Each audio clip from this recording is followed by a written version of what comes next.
करते हैं। मेरे प्यारे देशवासियों, नवंबर महीने में 15 तारीख को हमारा देश जनजातीय गौरव दिवस मनाएगा।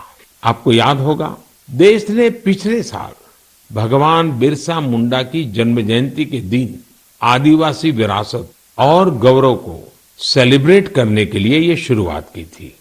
भगवान बिरसा मुंडा ने अपने छोटे से जीवन काल में अंग्रेजी हुकूमत के खिलाफ लाखों लोगों को एकजुट कर दिया था। उन्होंने भारत की आजादी और आदिवासी संस्कृति की रक्षा के लिए अपना जीवन बलिदान कर दिया था। ऐसा कितना कुछ है जो हम धरती आबा बिरसा मुंडा से सीख सकते हैं। साथियों, जब धरती आबा बिरसा मुंडा की बात आती है, छोटे से उनके जीवन काल की तरफ नजर करते हैं, आज भी हम उसमें से बहुत कुछ सीख सकते हैं। और धरती आबा ने तो कहा था, ये धरती हमारी है, हम इसके रक्षक हैं। उनके इस वाक्य में मातृभूमि के लिए कर्तव्य भावना भी है और पर्यावरण के लिए हमारे कर्तव्यों का एहसास भी है। उन्होंने हमेशा इस बात पर जोर दिया था कि हमें हमारी आदिवासी संस्कृति को भूलना नहीं है, उससे रत्ती भर भी दूर नहीं जाना है। आज भी हम देश के आदिवासी समाजों से प्रकृति और पर्यावरण को लेकर बहुत कुछ सीख सकते हैं। साथियों, पिछले साल भगवान बिरसा मुंडा की जयंती के अवसर पर मुझे रांची के भगवान बिरसा मुंडा म्यूजियम के उद्घाटन का सौभाग्य प्राप्त हुआ था। मैं युवाओं से आग्रह करना चाहूंगा कि उन्हें जब भी समय मिले वे इसे देखने जरूर जाएं। मैं आपको ये भी बताना चाहता हूं कि 1 नवंबर यानी परसों मैं गुजरात राजस्थान के बॉर्डर पर मौजूदा मानगढ़ में रहूंगा। भारत के स्वतंत्रता संग्राम और हमारी समृद्ध आदिवासी विरासत में मानगढ़ का बहुत ही विशिष्ट स्थान रहा है। यहाँ पर नवंबर 1913 में एक भयानक नरसंहार हुआ था, जिसमें अंग्रेजों ने स्थानीय आदिवासियों की निर्ममता पूर्वक हत्या कर दी थी। बताया जाता है कि इस नरसंहार में 1000 से अधिक आदिवासियों को अपनी जान गंवानी पड़ी थी। इस जनजातीय आंदोलन का नेतृत्व गोविंद गुरु जी ने किया था, जिनका जीवन हर किसी को प्रेरित करने वाला है। आज मैं उन सभी आदिवासी शहीदों और गोविंद गुरु जी के अदम्य साहस और शौर्य को नमन करता हूं।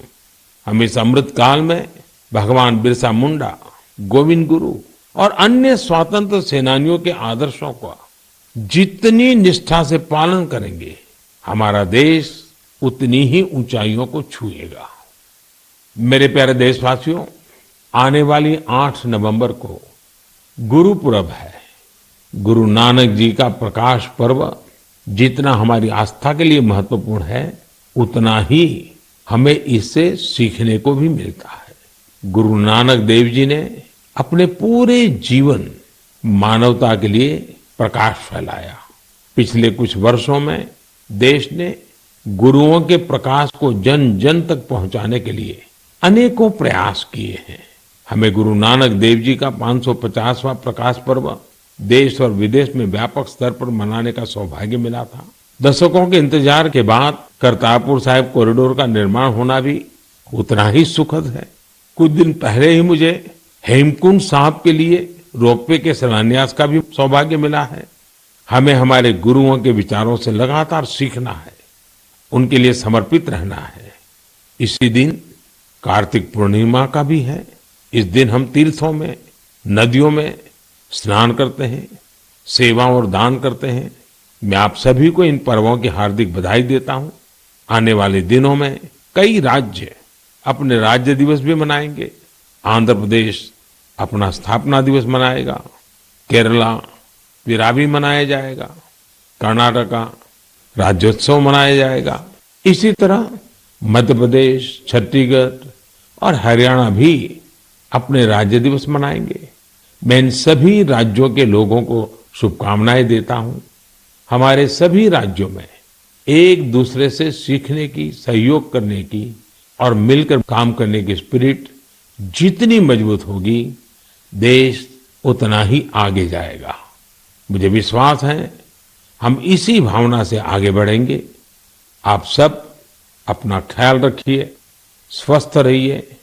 मन की बात की अगली मुलाकात तक के लिए मुझे आज्ञा दीजिए। नमस्कार, धन्यवाद।